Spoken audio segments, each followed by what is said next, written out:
श्रवण कुमार जाति के वैश्य थे। इनके माता पिता अंधे थे।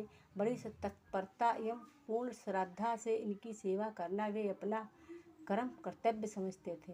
तीर्थ यात्रा का परमोत्कृष्ट कर्तव्य श्रवण ने ही अपने ही कंधों के द्वारा पूर्ण किया। ब्राह्मणोत्तर के लिए शिक्षा याचना पर भी प्रतिबंध है।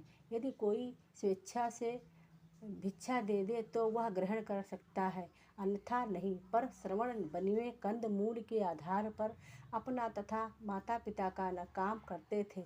इस प्रकार तीर्थ यात्रा करते करते श्रवण अयोध्या पहुँचे। वहाँ रात्रि के समय माता पिता को प्यास लगी थी। श्रवण अपनी तृप्ति लेकर सरयू तट पर गए।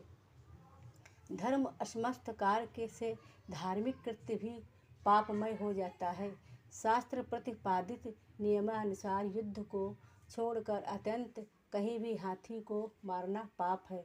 दूसरी मर्यादा यह भी है कि केवल अनुमानित कार्य आकार है। महाराज दशरथ आखेटक के लिए निकले थे।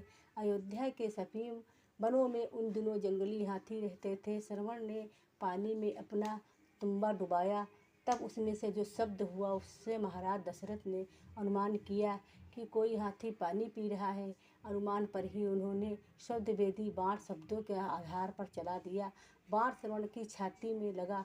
माता पिता का भक्त बालक श्रवण चीख मारकर गिर पड़ा और वेदना से कराहने लगा। चीख सुनकर दशरथ उसी के ओर गए। वहाँ जहाँ भक्त श्रवण पड़ा छटपटा रहा था, वे स्तंभ रह गए। देखा बलकधारी कोई बालक है, जल पात्र रिक्त है। श्रवण ने देखकर कहा, महाराज मैंने तो आपका कोई अपराध कभी नहीं किया था, फिर आपने मुझे क्यों मारा? मेरे माता पिता अंधे हैं, उनके लिए मैं पानी लेने आया था। वे मेरी प्रतीक्षा कर रहे होंगे। उन्हें क्या पता था कि मैं यहाँ इस प्रकार पड़ा हूँ। मुझे अपनी मृत्यु का दुख नहीं, किंतु मुझे अपने माता पिता के लिए दुख है कि वे प्यासे हैं। आप जाकर उन्हें जल पिला दें और यह समाचार भी सुना दें। दशरथ शोकातुर हो रहे थे। श्रवण ने उन्हें समझाया कि आपको ब्रह्म हत्या नहीं लगेगी, क्योंकि मैं वैश्य हूँ, पर मुझे बड़ा कष्ट हो रहा है। यह बाण निकाल दीजिए। बाण निकालते ही श्रवण ने प्राण त्याग दिए। दशरथ पश्चाताप करते हुए पूर्ण जलपात्र लिए श्रवण के माता पिता के पास पहुँचे तथा किसी प्रकार उन्होंने रुद्रकंठ से अपने अपराध का वर्णन किया। अंधे वृद्ध दंपति ने यह दुखद समाचार